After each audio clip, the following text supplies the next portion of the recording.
What's going on, ladies and gentlemen? Thank you so much for tuning in. It's me, Mikey Pipes, just finishing up a service call in Douglaston Manor, which, as you can see, right on the water here.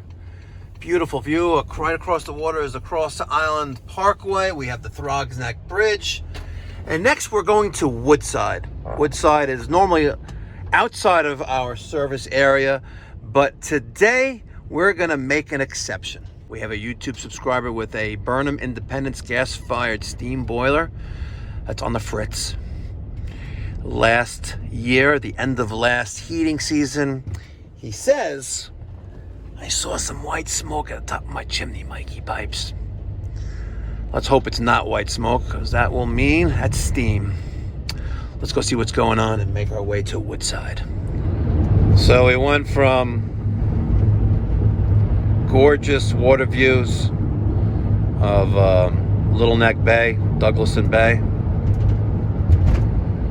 to 45 minutes of traffic and congestion on the Long Island Expressway, aka 495.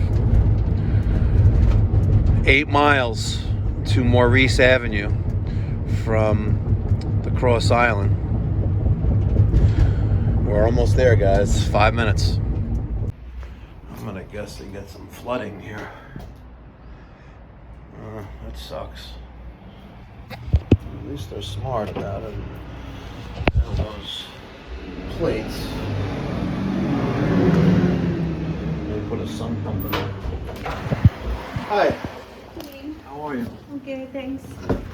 So you really do have a steam boiler? Yeah. Huh.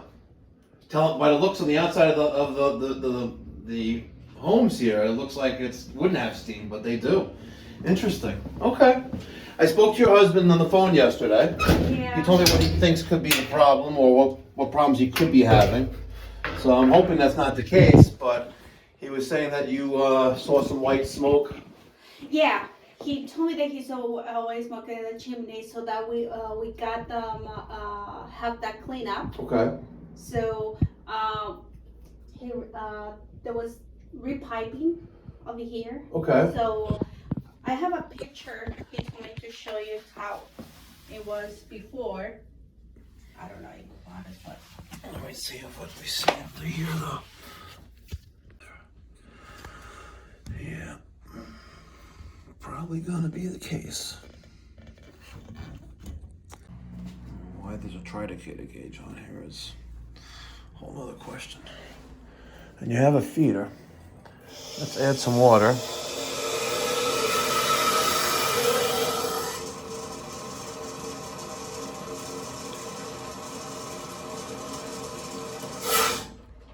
Let's stop there and see if we have anything yet. We have a lot of rust in there, though.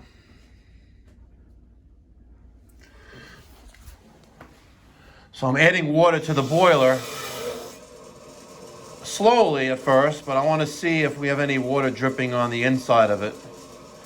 We probably will, because there's a lot of water damage and rust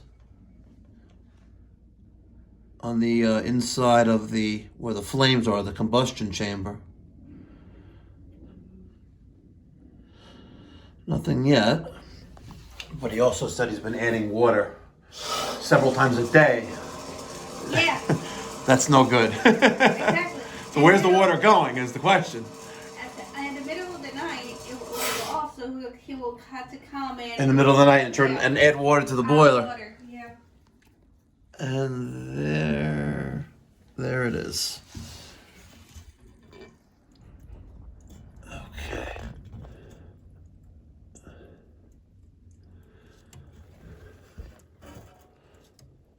Okay. So with the boiler almost full of water, where water normally isn't, it's leaking. So what I'll explain to you what's happening. I'm going to take some water out. So when your boiler's running, it's creating steam. The water's boiling, and normally the water level's like halfway on the sight glass. So basically you have water in a pot boiling, And instead of having a lid, like on the stove, you have a lid with a pipe coming out of it. Now, if the pot itself is cracked, water's gonna, and it's above the water line, the steam's gonna come out of the crack.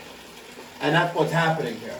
Steam is coming out of the hole, right, in the pot, and now it's going up the chimney. And that's that white smoke you're seeing. Okay. So now the question is, why did this boiler develop a hole in it? That's the question. Can it be fixed? So it can be fixed by replacing the boiler. Now, steam boilers from most manufacturers, this is from January of 1999, steam boilers from most manufacturers, US Boiler, which is Burnham included, have a boiler warranty of 10 years on the block itself, or the pot of water, which is the guts of the inside of the boiler. After 10 years, there's no warranty. And the reason why there's a very limited warranty to begin with is because it's the nature of the beast, and if there's problems outside the boiler, you'll develop a hole in it or a crack in it. If there's no problems on the outside of the boiler, the piping or why it's losing water, it can last 30, 40, 50 years. I still see some that are even older than that, from the 60s and 50s. Yeah. So, but the question is, why did this fail when it's 25 years old? It's a long period of time. It's 1999 to now. That's 25 years, right? Why did it fail? Could it be normal wear and tear? It's possible. But how long has your husband been adding water to the boiler multiple times a day? Oh, that was just this winter. Okay. How long have you lived here? Since 2015. Okay, so 9 years. Yeah. We had a flood.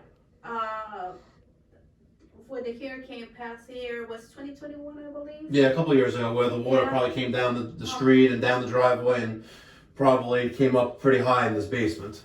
4 feet. So.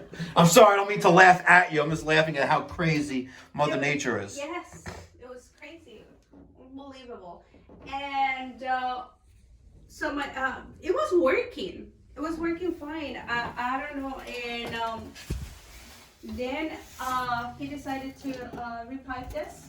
Okay. Let's give him a call. So it wasn't his job. Come on. Right there. Call. Okay.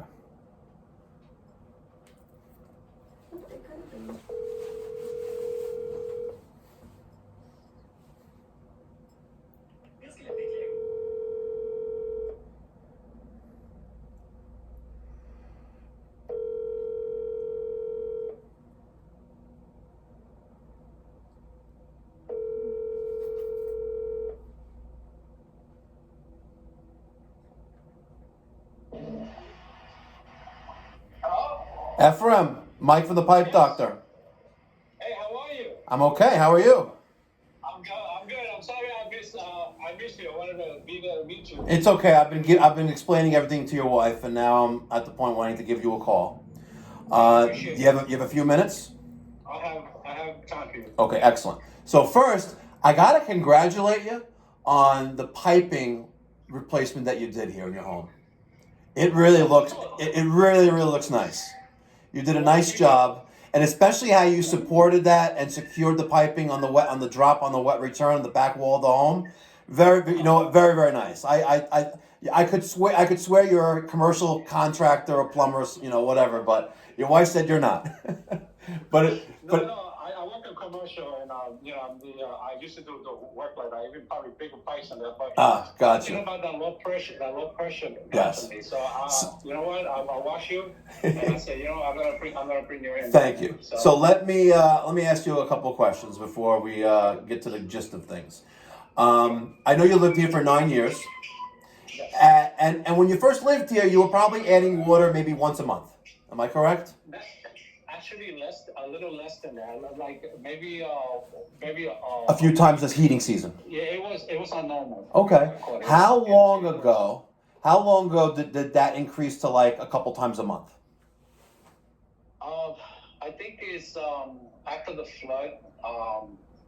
No, I'll take that back. I think it got worse when I moved the pipes, and I think that I saw some pictures. She sent some pictures to my.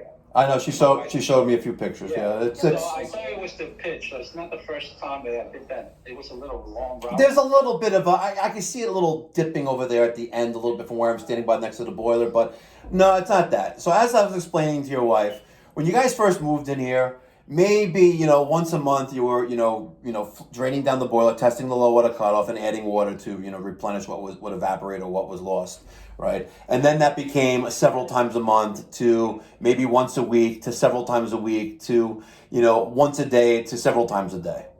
So I filled up the boiler with water to the top of the sight glass, and you have a leak in the heat exchanger.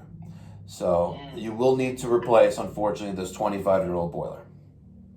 Wow, 25. I'm sorry. I don't know how. Well, it was manufactured in January of 1999, and that's based on the rating plate in the boiler vestibule, the combustion chamber vestibule area. So it makes it 25 years old. It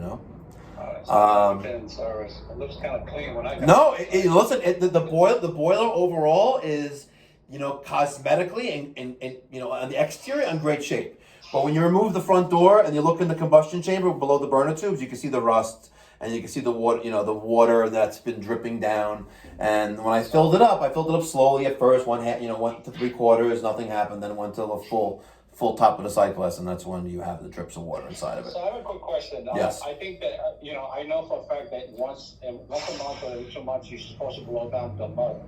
Correct. The wet line. Yep. And if you see it, at that point there's no valve there. So So on your boiler, on the return line going back to the boiler where the Hartford loop is, right? Actually, you have a reverse Hartford loop. They never really actually gave you a Hartford loop because it's the equalizer pipe going into the T that then goes into an elbow that goes into the boiler. But whatever, it's probably won't affect much of it. It's been like that forever. But on that 1-inch copper line that goes towards the floor, there should be an isolation valve there with a drain. Yeah. And then at the other end, where we have the press fittings and where you went up to the unistrut and the clamps, if you put an isolation valve there and a drain there, you can flush out the wet return with water pressure, like for example the water heater. You take water from the bottom of the water heater, you push it into laundry hose into one side of the valve, you open up the other side, and you flush all the mud out of it.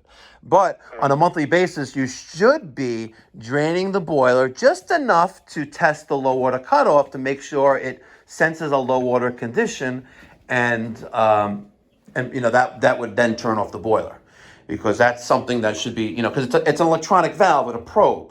Like the old style ones where you had like the McDonald Miller number 67, we had the valve built into it, and then it's a mechanical valve. This is an electronic probe. So even those, you still have to make sure there's no mud stuck on them. But so I have a question though. Yes. So with the bottom of the line, the wet return, if you don't flush it once a week or once a month, that's all that buildup, and I think maybe that's why the heat is changing. It kept building up and.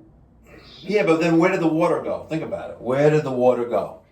It's not, we're talking about you need a substantial, you have to have some kind of water loss. And it could be as simple as that main steam main air valve at the end of the steam main at the back corner of the house. That's a new one, obviously, but was the old one? Was it the old one continuously hissing?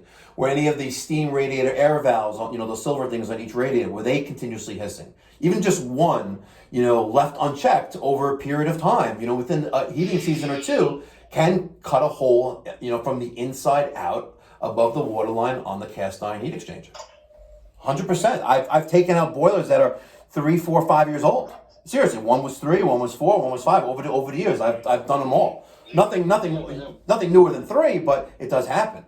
I go into a house in the winter that they have no heat, and I see this tons of steam coming out of the top of the chimney. I'm like, there's your heat. It's going up. It's heating the atmosphere, and eventually that's gonna happen here, where you're gonna be running the boiler, and your house is gonna be cold, and the boiler's running, and you're constantly adding water to it, and eventually the pilot's gonna be going out because it's gonna get wet. But I'm not saying you have to replace this like today. But Right. it's to your benefit to replace it sooner rather than later, because the steam going up the chimney has a cost. But I can't run it right now. Can I run it? Yeah, listen, as a professional, it's technically unsafe for operation as a professional. Right. Yes. That's professional advice. Can you run it? Listen, off the record, yeah, you can do whatever you want. You could jump off a bridge if you wanted to, but. No. That's what you. No. All right, ladies and gentlemen, thank you so much for tuning in. If you are in the New York City, Long Island metropolitan area, and you're tired of getting bamboozled by your plumbing or HVAC contractor, give me a call at 516-348-6300. My New York office is based in Woodmere, right at 1010 Central Avenue. I would love to help you for any commercial or residential need. Steam heating specialist. And remember, Pipe Doctor is your local neighborhood comfort specialist. It's trademarked.